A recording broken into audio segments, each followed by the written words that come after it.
International.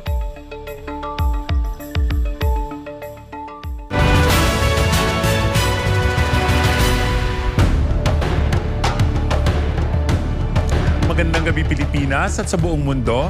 Narito po akong muli si Peter Serrano para sa 3 p.m. Luzon, Visayas, Mindanao, Pilipinas muna. At magandang gabi rin sa ating galang na Pastor Apollo Kibuloy. Pastor, maraming salamat po sa pagbibigay ng pagkakataon na maging bahagi ng paglalahad ng mahalagang katotohanan dito sa SMNI para sa Diyos at sa Pilipinas nating mahal.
No mother would ever willingly sacrifice her sons for territorial gain, for economic advantage, for ideology.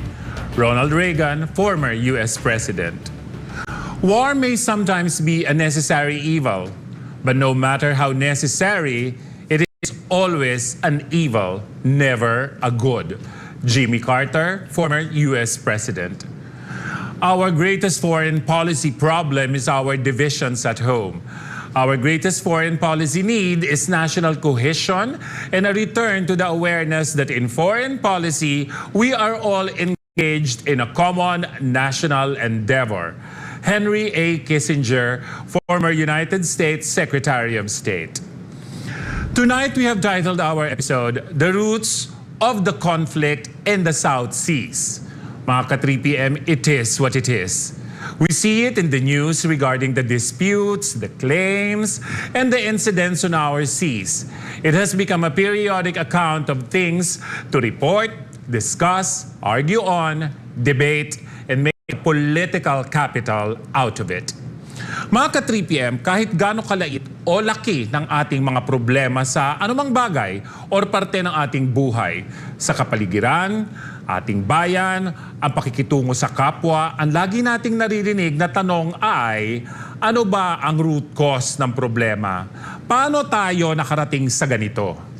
Kung mapapansin natin, tipong paulit-ulit na lang ang usapin, ngunit yung mga nagpasimuno ng kasalukuyang gulo na lahat na tayo ay nadamay, ay nananahimik at nagpapatuloy lang sa kani-kanilang mga masasarap na buhay. Malaki na ba ang kinita, mga sir? And this, mga ka-3PM, ang ating hihimayin at iintindihin ngayong gabi. Our guest tonight is a journalist, public intellectual, business professional. He offers an alternative perspective that enables opportunities for peaceful diplomatic dialogues. He also served as press attaché and spokesman of the Philippine Embassy in Washington, D.C. from 1986 to 1993 and was recalled to serve in the peace negotiating panel with the Moro National Liberation Front or MNLF and the Cordillera People's Liberation Army in 1987. In his innumerable contributions and services to the Philippine society, his participation in the debate was inspired by the scandals revolving frustrated oligarch capture of oil and gas opportunities at the Reed Bank or Recto Reef in 2011, the incompetent mishandling of Philippine foreign affairs resulting in the Scarborough standoff of 2012, and the subsequent filing of a case with the Permanent Court of Arbitration against China. Take note mga ka-3PM at dyan malamang ang ugat ng ating talakayan. Our very important special guest for this evening, mga ka-3 p.m., former diplomat and journalist and author, Adolfo Paglinawan. Magandang gabi, sir. Magandang gabi po. Magandang gabi po sa inyong lahat.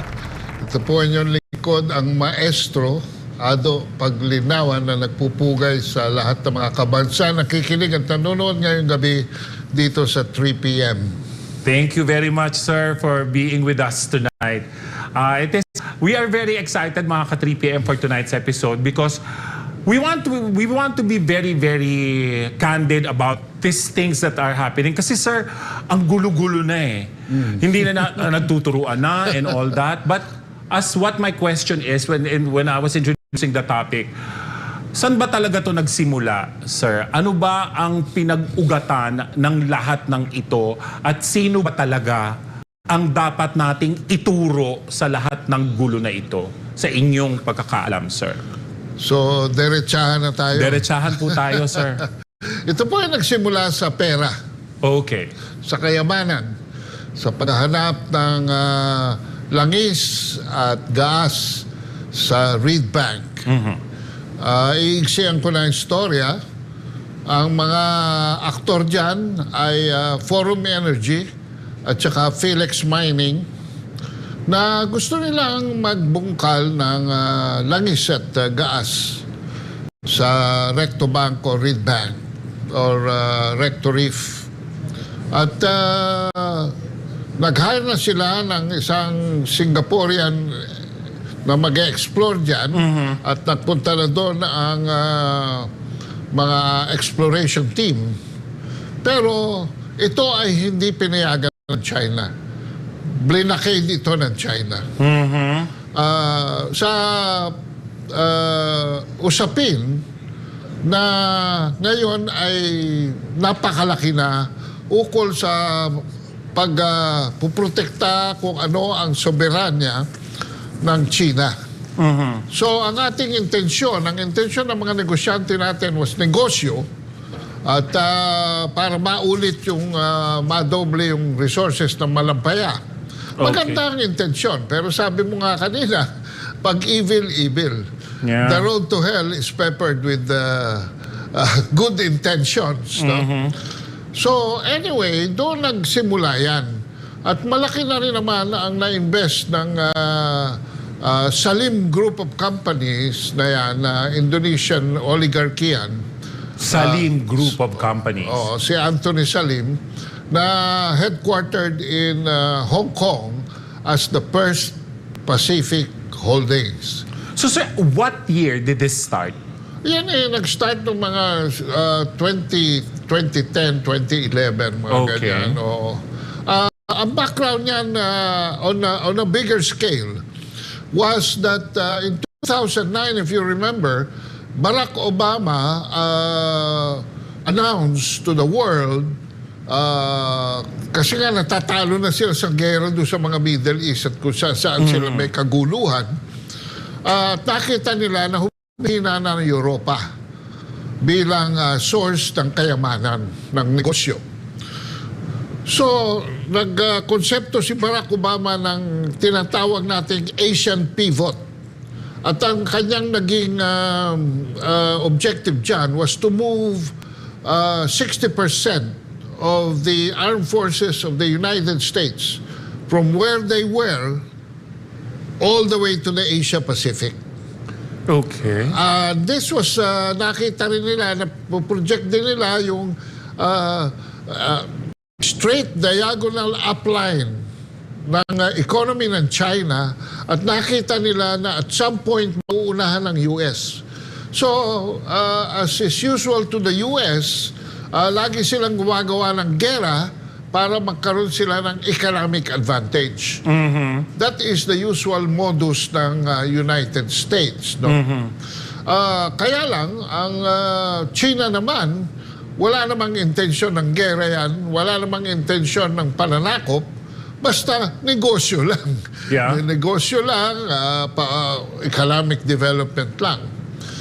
So, against that bigger background, nandito itong oil and gas negotiation na ito, ang napili ni Noynoy Aquino na Secretary of Foreign Affairs was Albert de Rosario. Okay. Na ngayon, si Albert de Rosario ay stockholder. And in fact, director ng First Pacific Holdings. So, involved siya dyan. Although si Manny Paglinawan ang humaharap, no? Sa mga salim interest, investor dyan, si Albert de Rosario. Naging Secretary of Foreign Affairs natin. So, ang kanilang naging resulta is kung paano nila maibabalik yung buwelo para makaleverage sila uli, para makaposisyon uli sila doon sa langis. And sabi ko nga, as always, when you plan ahead on the wrong side of history, you will end up always with an accident, or with an incident. No? And that incident came by way of the BRP Gregorio del Pilar stopping about 8 Chinese boats dito sa may Scarborough Shoal at binoard nila.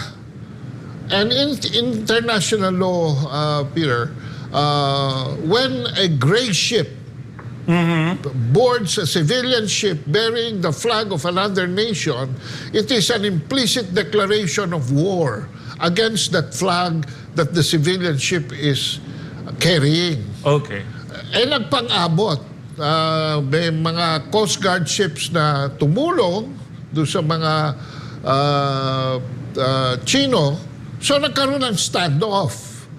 Ngayon, normally and logically and commonsensically, pagka nagkaroon ng problemang ganyan, A country goes to B country and they talk. Di ba? Yes. Ang nangyari dito, Albert de Rosario, instead of going straight to the Chinese embassy or to the Chinese... As a foreign secretary. As a foreign secretary, or to the Ministry of Foreign Affairs of China in Beijing, he summoned, Albert de Rosario summoned Joey Quisha, who was our ambassador to Washington, D.C., to talk to the State Department sa US.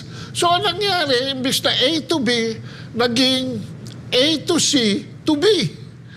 At yung State Department ang kakausap sa China. Ewan ko ba naman itong mentalidad dati na hindi tayo makaharap sa mga taong... Kailangan nating kausapin. Kailangan natin kausapin, magpapadrino pa tayo. So, ano nangyari? Hindi na ako maglalahad pa ng mga ibang pangalan, but you can read this in the book of Bubi Tiglao, no? Yung debacle. Or debacle. At mapapansin nyo doon na nagkaroon ng miscommunication, in other words. So sinabi ng State Department sa Philippine Embassy in Washington, D.C., kay Joey Quisha, na okay, alisin nyo na yung barko nyo doon at nag-agree na ang China ng simultaneous withdrawal. Ang nangyari, inalis natin yung barko natin doon, hindi umalis ang China. China remained. Because, anong tanungin ngayon ng Pilipinas, bakit nandiyan pa kayo? Ang sagot ng China, simple lang. Bakit? Bakit kami aalis dito? May problema nga dito. Bakit kayo umalis? And since that time on, no, China has been in control of that territory. So, China did not grab from us Scarborough Shoal. We lost Scarborough Shoal because we abandoned our position. Because the U.S. said that China will abandon its position also. So yun ang cross miscommunication. So, in other words, sa sama ng loob nila, pumasok ang mga abogado, pumasok na dyan si Antonio Carpio, itong prophet of legal doom ng sambayan ng Pilipino, at in-advise niya, at iba pa mga abogado, gusto ko pera na naman, na mag-file tayo ng arbitration. Ngayon, nung sinisik nila ang arbitration by ITLOS, the International Tribunal for laws of the seas, which is the compulsory mechanism of UNCLOS, yung treaty, the United Nations Convention on the Laws of the Seas, sinabi nila na, teka muna, nag-file kayo, nag-opt-out kayo for compulsory arbitration eh. Kasi every treaty gives a chance for every country to harmonize the treaty with their local laws. Of course. Sa signing, sa ratification, and any time thereafter. Nag-file ang China on a separate occasion that they're opting out of the compulsory and preferring instead bilateral negotiation. Ang Philippines, acting separately and for various other reasons, could not harmonize the treaty completely with our laws. So the Philippines also opted out, no? Yeah. Of compulsory arbitration. So sabi ng ITLOS, hindi pwede kayo pupunta sa amin. So nangyari, nag-seek ng private voluntary arbitration ang Pilipinas at ni-register ito sa Permanent Court of Arbitration. Now, there is a catch here. Yeah. The PCA is neither permanent kasi kinukonvene lang yan pag may kaso, nor is it a court. It is an arbitral tribunal. Kumbaga, sir, it is an event organization. Yeah, something like that. Okay. Na pagka walang event, walang organization. Walang organization. Oo. So, at i-register mo yun doon para may yung records, may depositary. That you intended to have a talk or whatever they may call it. Yeah. An arbitration is Party A versus Party B and a referee. Yeah. Now, Party A and B argues, the referee decides. No? Decides. And A and B pledges to follow the decision of the referee, and A and B enforces it. However, in this case, China did not participate. Yeah. So sinasabi ko nga dyan, how could there have been an arbitration? An arbitration of only one party and a referee? But anyway, dumukot ng mga technicality ito sila Carpio at tinuloy pa rin nila. So, Pilipinas ang nag-build ng case, sila ang nag-file ng kaso, tayo kumuha ng mga abogado natin. By the way, mga kabansa, $7 million ang binayad natin sa mga American and British lawyers na nag-handle niyan. Ha? Why did we get British and American lawyers, sir? We have our own. Ang dami naman nating abogado. So, we paid $350 million of taxpayers' money for these people. So, nagbayad tayo abogado. No? Nagbayad tayo ng facilities sa PCA. Ng services ng secretariat, yung mga papel doon and everything. Most of all, tayo lang ang pumili ng mga hurado. Tayo lang ang nagbayad ng honorarium ng mga abogado. Which supposedly, Kasi, if it is an arbitration, dapat yung dalawang bansa. Oo, Yeah. according to agreement. Why? Because ang arbitration po hindi katulad ng isang kaso sa korte. Ang isang kaso sa korte, as you all know, pakaya na desisyonan, it establishes a precedent to any other similarly situated cases in the future. Ang arbitration po only constitutes pag nagdesisyonan, kaya ang participation ng second party is important eh. The effective law, yung resulting law, yung resulting decision, no, only applies to the parties. So, pag ang A and B pumasok sa arbitration, yung decision ng referee will only apply to A and B country. It will not apply to C, D, E, F, G, L, H, I, D, It's only the two concerned nations. Dito lang. Kaya hindi ko maintindihan yung sinasabi nila rito that it has gathered the acceptance of the international community. Unang-una, it does not apply to any C, D, E country. No? It doesn't even apply to B country because Yeah, because China they did not participate. did not participate. Oh, so ngayon, keso US daw, keso Australia daw, keso Japan daw, keso South Korea daw, keso the entire European Union, etc., are backing this up. The first day, one day after the arbitral ruling came out, on I believe that was July 12, 2016. One day after, naglabas si Stefan Dujarric, ang official spokesman ni Ban Ki-moon, who was the Secretary General of the United Nations, that the United Nations has nothing to do with that arbitration, and number two, has no comment whatsoever on any merits of the case involved in the arbitration. That was published, sir, of course. Yes. And repeatedly read by everybody. Yes, it appeared in the Daily Inquirer. It appeared it's in the internet. So, sir, given that those facts are there, if mga 3PM, kung kakalkalin po natin ng todo-todo, makikita pa rin naman natin yung ruling, whatever, what happened there, yung mga sinasabi nyo, sir. Yes. Sa nangyari doon sa parang isa lang yung nag-participate, yung referee, wala yung supposedly ka-deal, Yes. kung baga sa madaling salita. So it was an impaired proceeding. Yeah, but why is it appearing right now na ang kiniklaim ng mga ibang opisyalis natin that we have actually won it? Won is the term. Won. Victory was Pyrrhic victory. Actually, ang nangyari dyan, sa lahat ng ginastos natin, nakakuha lang tayo ng legal opinion, no? From international jurists who served as the jurors, no? That we picked ourselves. That will constitute as their advice on the Philippine position for the conflict. Opinion lang yun. That only applies to the Philippines. That is why, in the absence of another country, it is only the Philippines who must enforce the decision. We cannot even invite another country to help us enforce it because that's against international law. But kung kompleto yung arbitration, the cooperation of A country and B country will enforce the decision.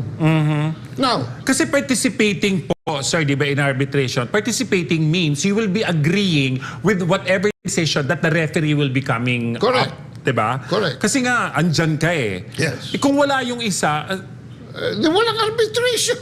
walang arbitration. Pero malamang So what do we call it, sir? Opinion lang. Okay. Advice lang ng mga jurors sa posisyon, kung anong posisyon ang take ng Pilipinas if this goes any further. But,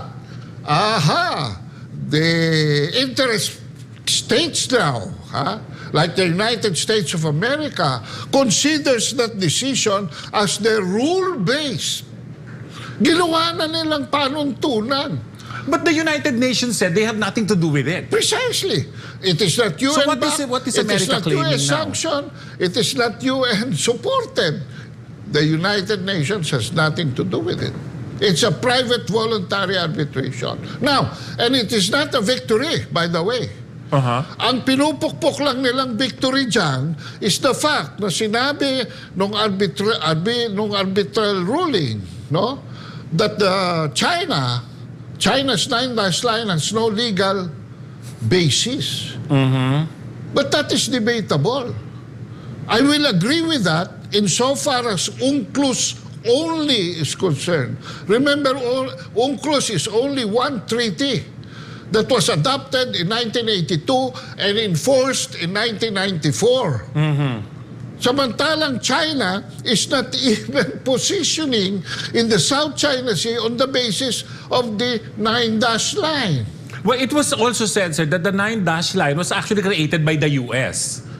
Is there any truth in that? Hindi naman. Okay. The 9-dash line was actually drawn by the Republic of China, yung Kuomintang party-led leadership nila na natalo ng communist-led party, yung PROC.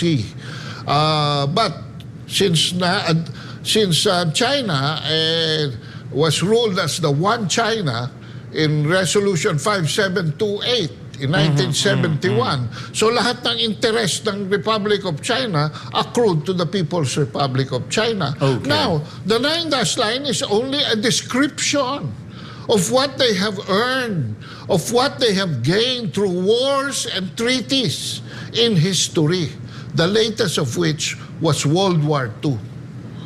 So they're just stating it. Yeah, kumbaga, what is your territory as per historic claim? So, ito ang territory namin. But that is not the basis of the claim. Kasi nga, makikita nyo, dated yung line. Why? Because China adopts it. And in fact, originally, 11-dash line yan eh. Okay. But because of bilateral negotiation with Vietnam, sa Gulf of Tonkin, binigyan ng PROC ng 2 dashes ang Vietnam. Kaya naging 9-dash line yan. At ngayon, 10-dash line na yan dahil ngayon, sinasama na nila ang Taiwan. So, this is not really a hard, fast rule. It is just a drawing of the policy that China is adopting in a particular area. Okay. Sir, we will be reading a reaction or a question from our ka-3 PM immediately right now.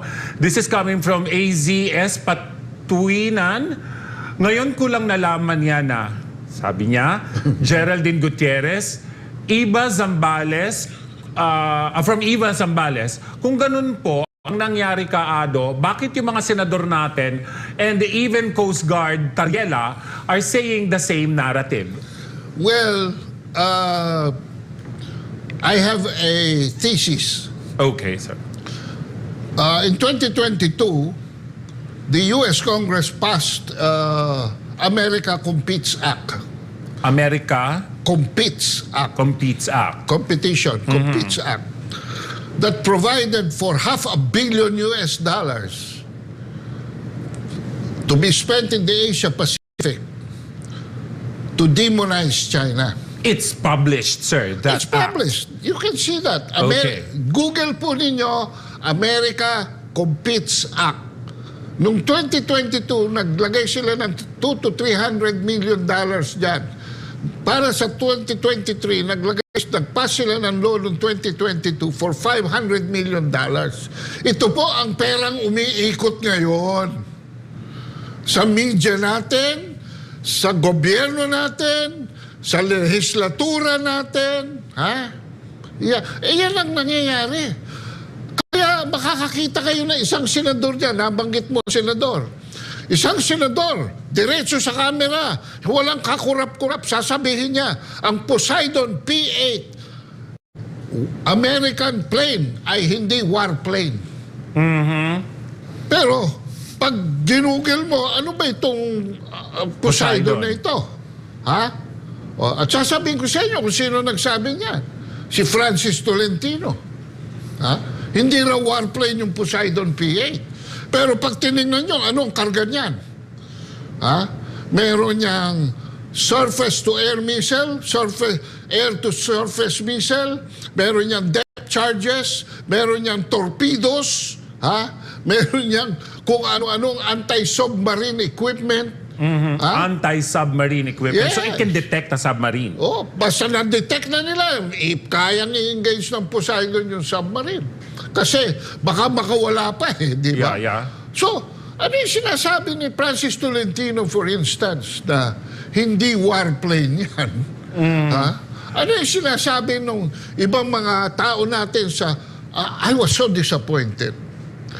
Yung mga sa... I'm sorry, but I have to be direct. Yes, please, sir. Sa undersecretary natin dyan sa si Ignacio, I forgot his family name.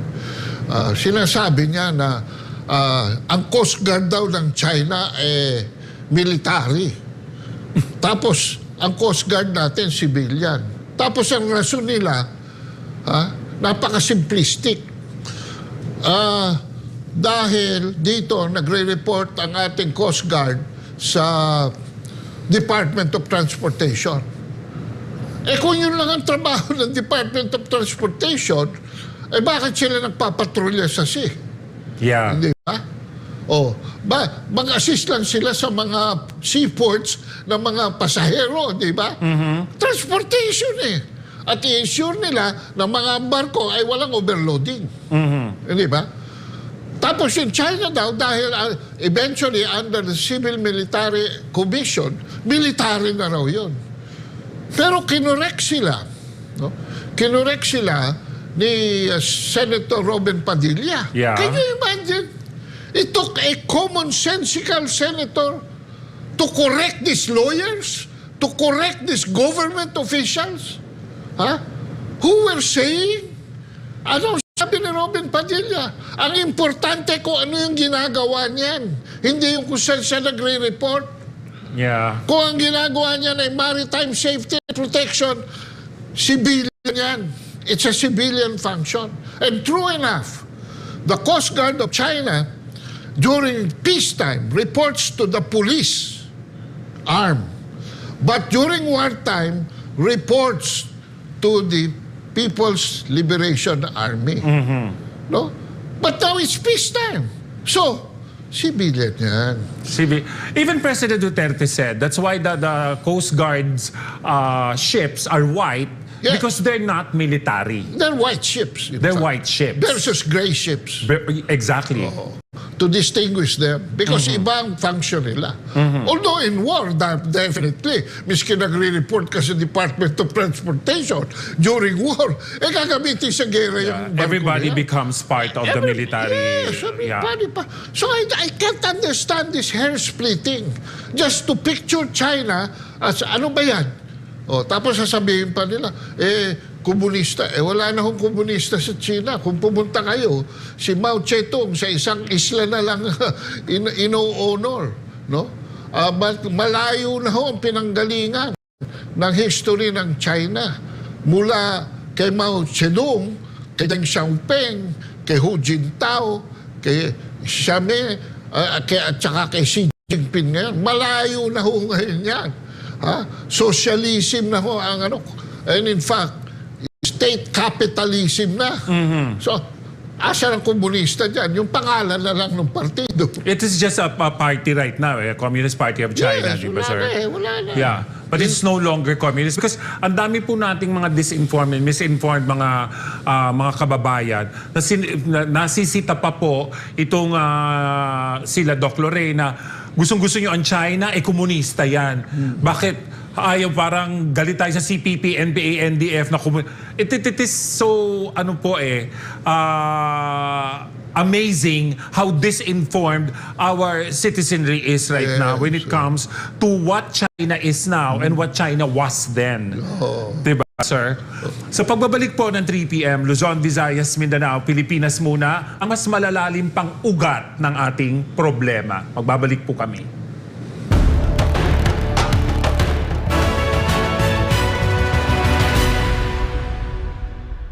Hey, we're glad you found SMNI News. If you subscribe to TV programs that help build the nation, then we got you covered.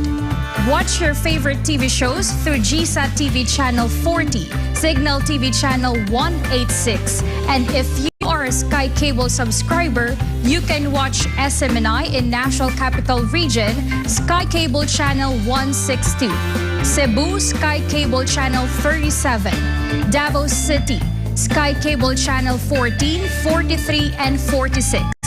General Santos City, Sky Cable Channel 37. Zamboanga, Sky Cable Channel 53. Bacolod, Sky Cable Channel 37. Iloilo, Sky Cable Channel 36. Dumaguete, Sky Cable Channel 37. Baguio, Sky Cable Channel 14. And Lawag, Sky Cable Channel 10. You may also watch SMNI on digital TV in Davao City and Manila, and also in TV Plus and GMA Afford the Box, and over 500 cable TV affiliates nationwide. Watch SMNI on digital channels in Mega Manila, Channel 39 and 43. We are also on Analog TV in Lawag, Channel 35, Isabel Channel 37, Vegan Channel 38, Rojas Channel 39, Butuan Channel 39, and Davao Channel 43. If you're on your mobile phone, download SMNI app or visit smni.com to get the latest news, updates, and more. Also, browse through the day's top stories and receive notifications for breaking news. Watch us live on our official Facebook and Rumble accounts, and you can also follow us on Instagram, Twitter, and TikTok, so you don't miss out on our extra minute segments. Wherever you decide to watch, we're glad you choose SMNI News, the home of nation builders who bravely bring truth that matters.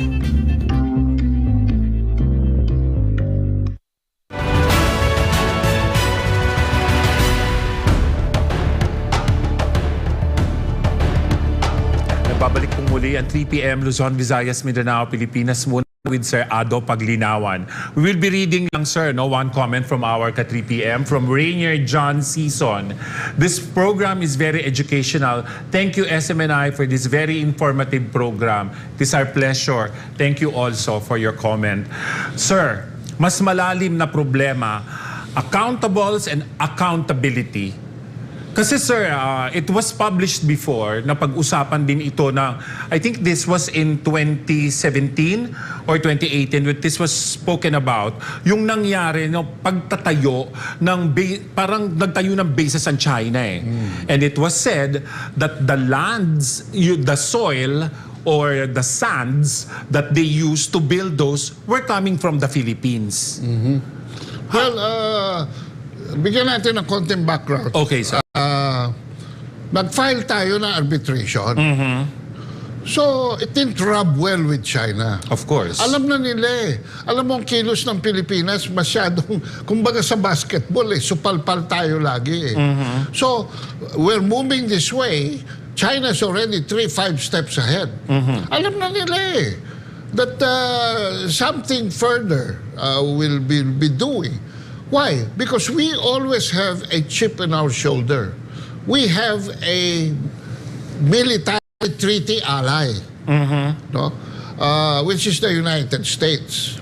Supposedly. So they will always assume that we will never think independently. Di ba?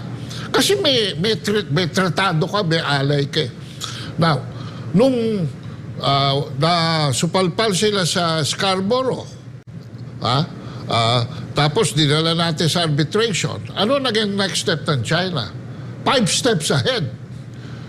Ang China, walang island na nire-reclaim before that. But that was a signal for them to start moving proactively.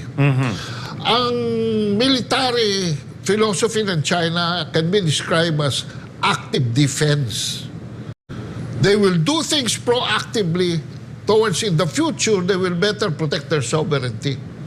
Now, so nag-occupy sila, formally occupied 5 to 8 islands and reclaimed aggressively 5 of them, fortified them.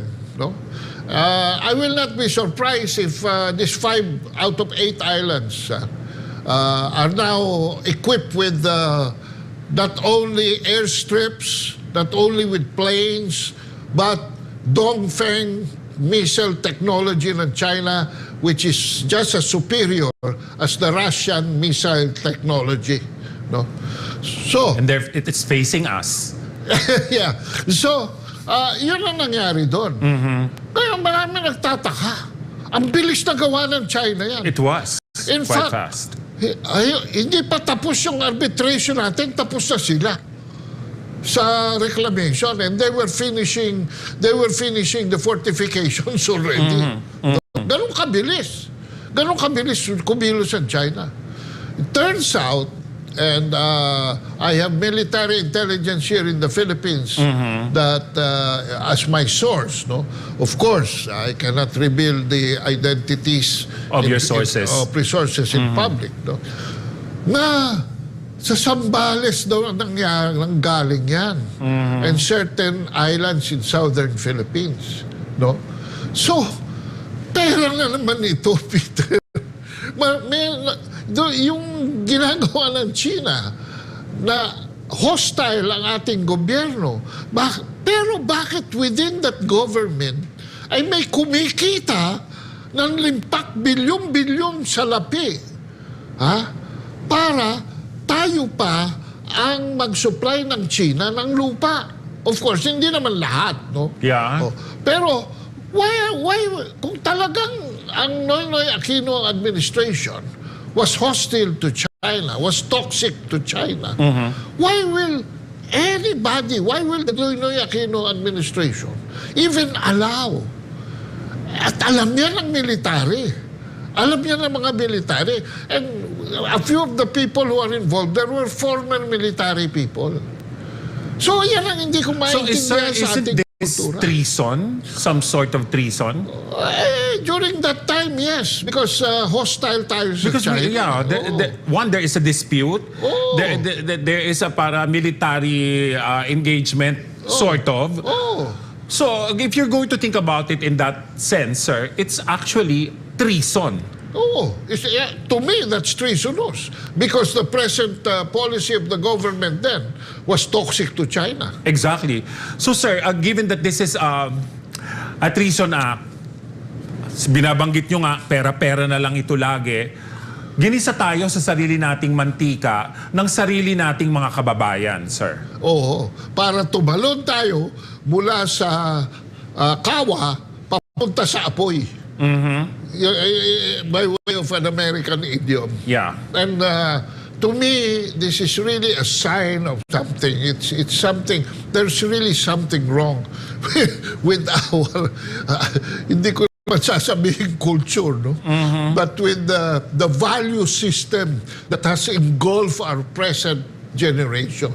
Because what is being said now, sir, if we speak about this in this manner, we are going to be called traitors, pro-China, and everything else.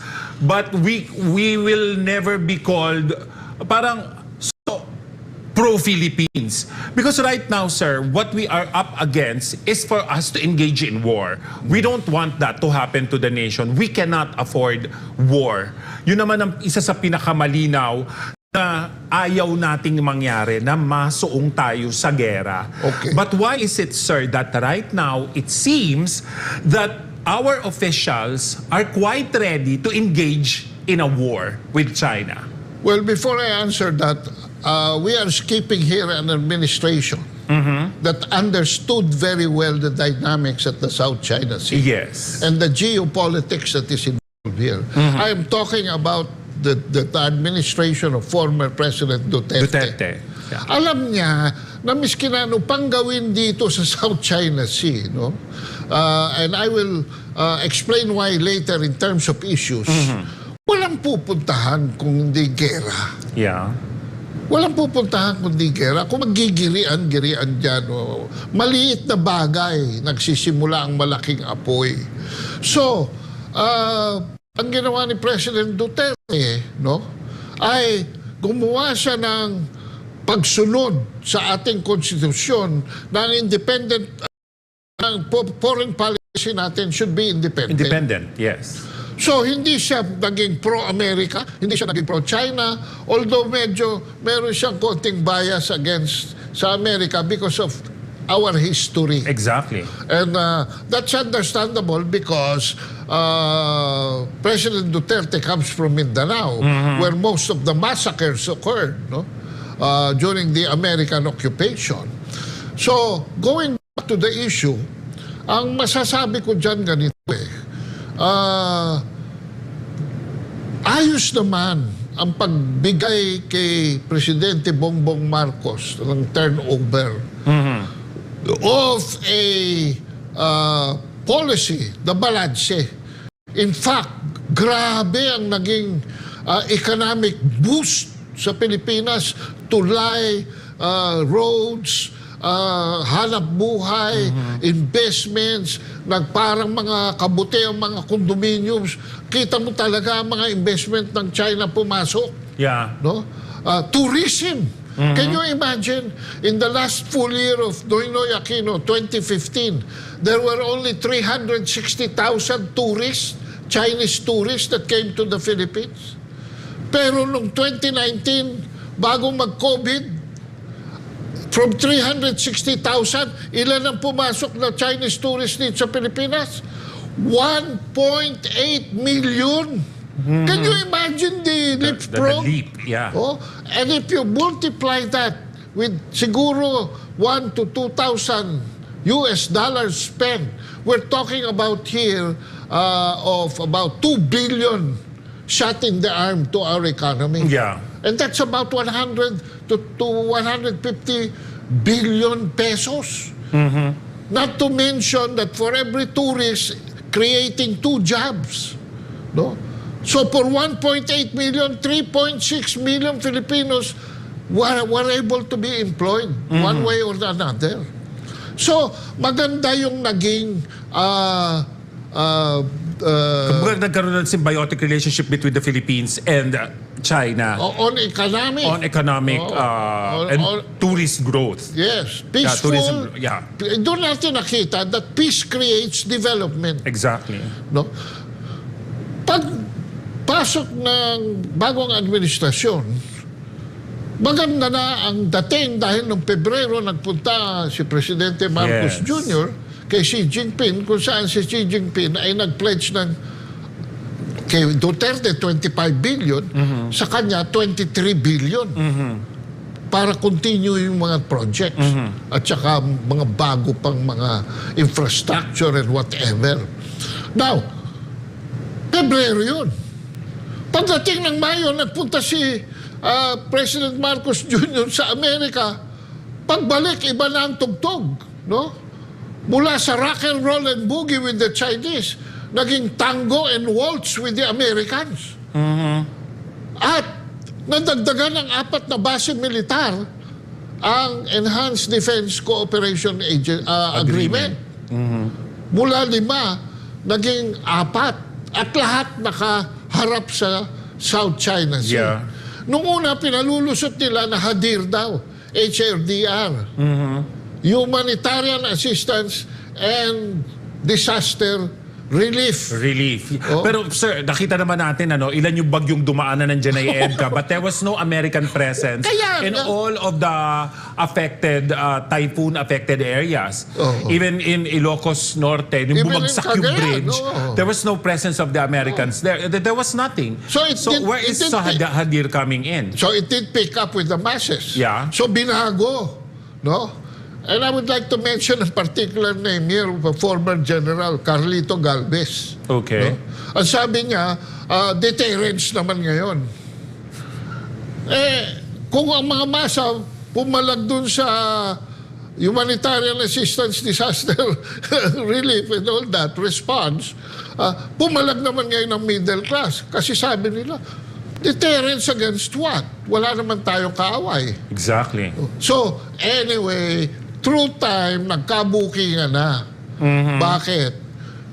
Prepositioning pala of United States supply, personnel, and equipment in the event of a hot war against China on the Taiwan issue. Again, it's a domestic issue between Taiwan and China, but they're making it an international issue which should not be, right, sir? Yes, why? Because nakita nila nung dumalaw si Pelosi sa Taiwan, na pag nag-blockade pala ang China, hindi na makakalapit ang mga aircraft carrier.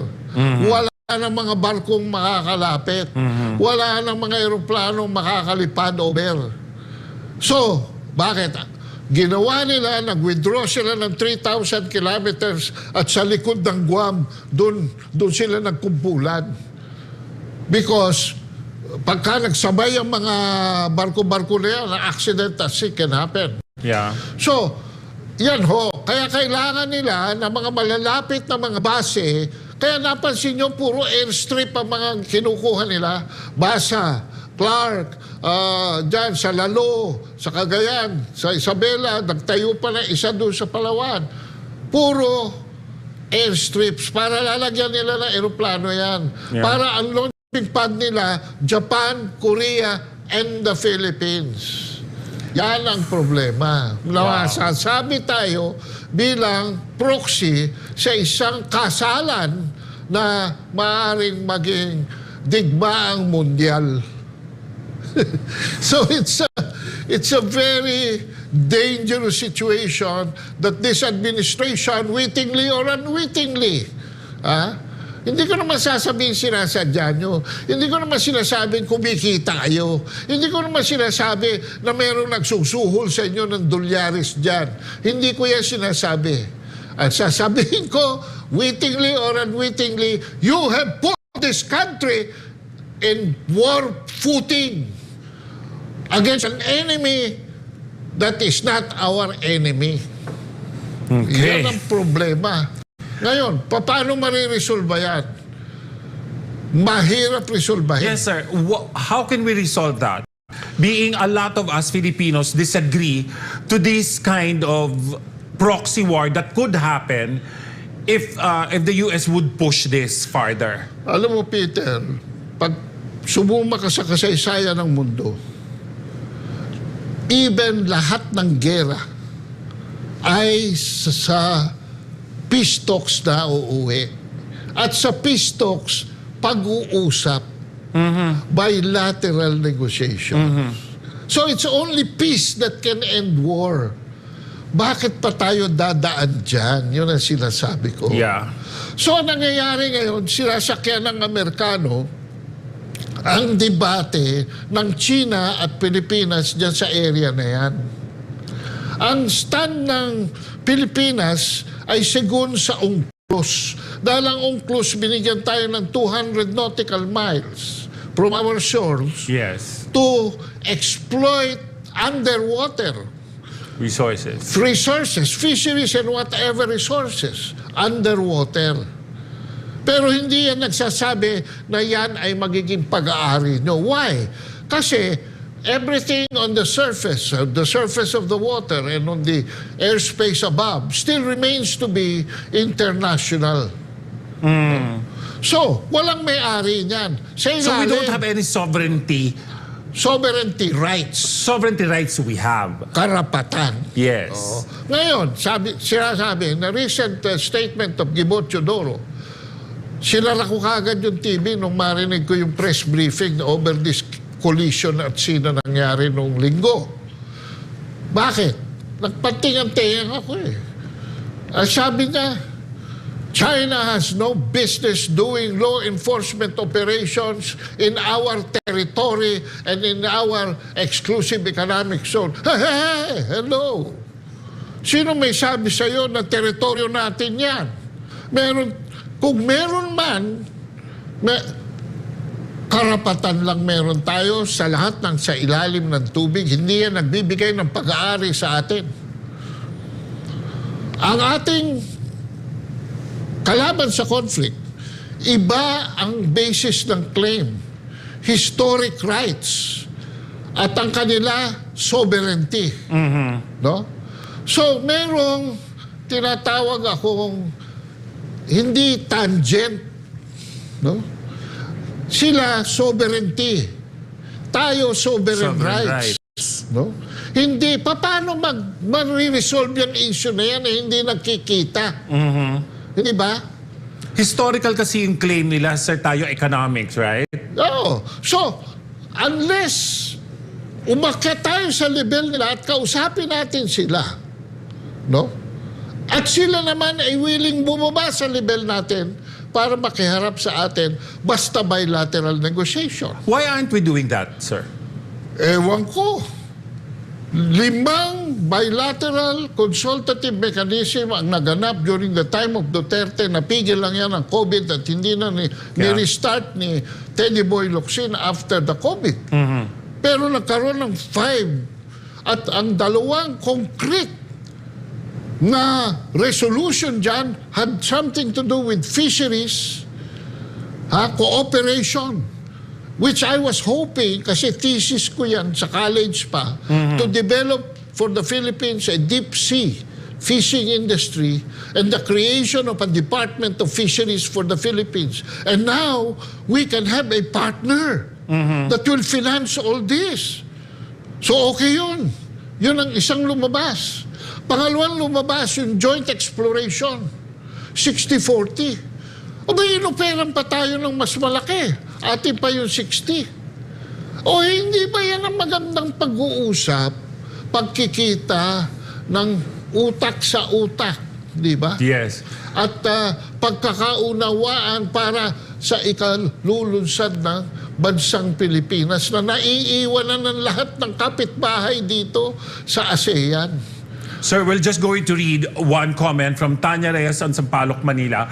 How do we equalize China as an aggressor while it brings forth economic benefits in the country?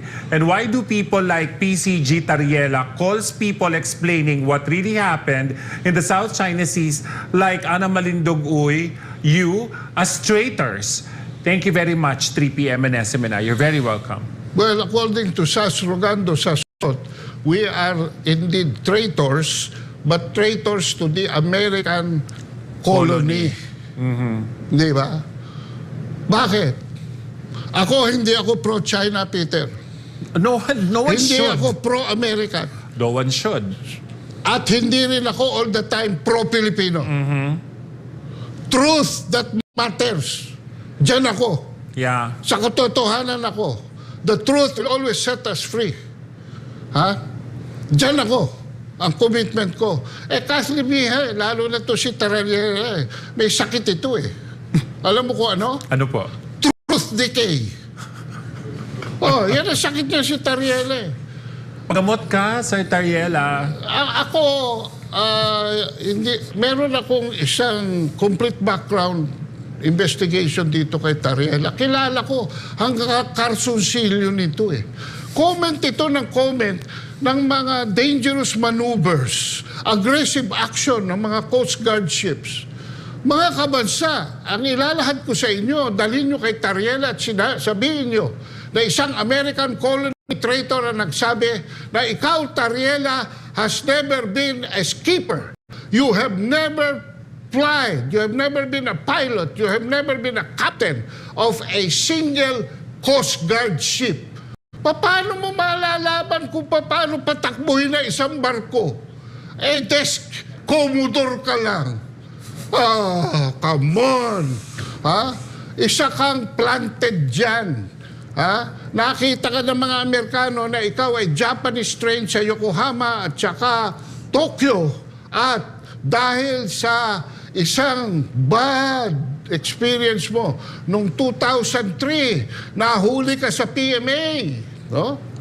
Nahuli ka sa PMA together with 7 others na kayo ay nag-cheating sa isang management science information class at no less than respected spokesperson Edgar Arevalo ng Armed Forces of the Philippines, na spokesman nun ng PMA ang naglahad dito, that kayong 8 ay napatunayan ng Honor Committee ng PMA to have cheated with prima facie evidence. Sir, can you back that up with the proof? Oh yes! Lumabas yung balitang yan 2004 sa Philippines Daily Inquirer. Okay.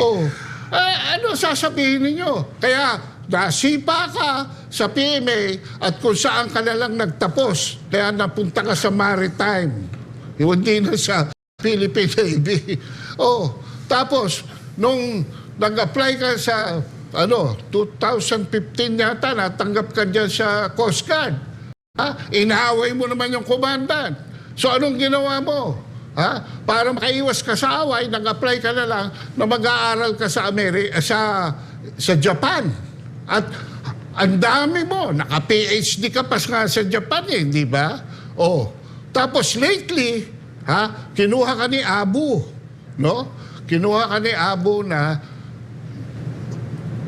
Maritime Affairs Advisor at spokesperson for the West Philippine Sea.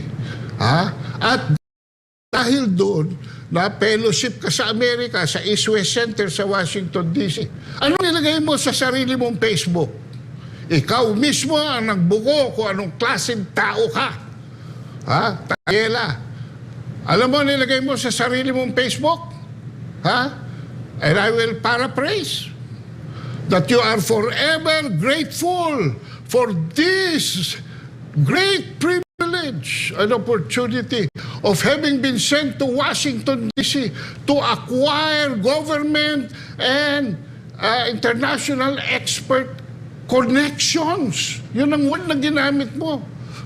At hindi mo tinapos doon.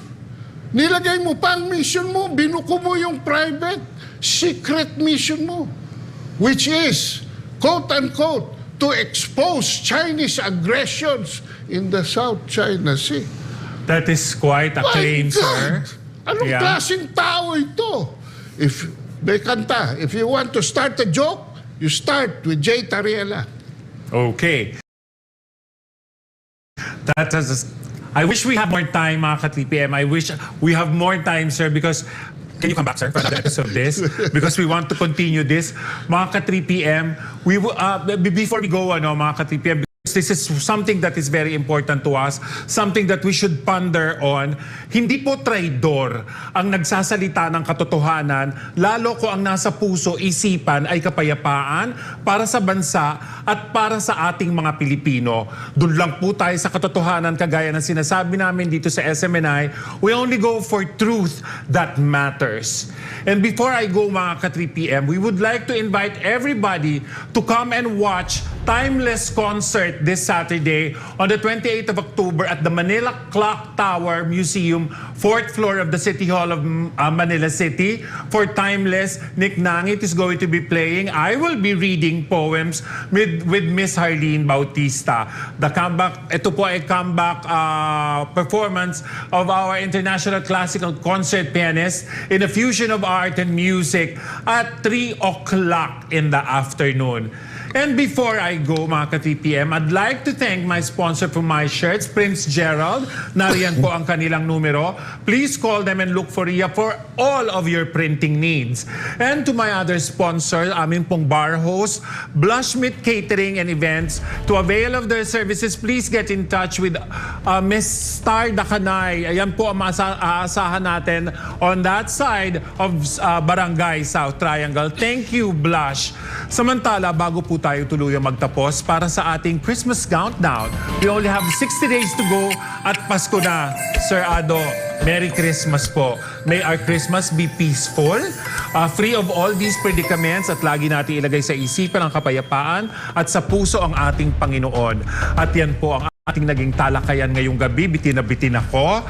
Mga ka-3PM, maraming salamat po sa inyong pagsubaybay sa ating programa. Samahan nyo kami tuwing Lunes, Miyerkules at Huwebes, alas 9 hanggang alas 10 ng gabi. At maraming salamat po, Pastor, sa napakagandang oportunidad na ibinigay nyo sa akin upang maging bahagi ng SMNI para sa Diyos at sa Pilipinas nating mahal. Mga ka-3PM, isa puso natin to, ilagay natin, itanim natin sa ating mga kaisipan, araw-araw, gabi-gabi. Lagi nating tatandaan, iisa lang ang ating bayan na dapat nating pangalagaan. Kaya't bago ang ano paman, bago ang sarili pagkatapos sa Panginoon. Pilipinas muna. Gandang gabi po at maraming salamat sa inyong lahat.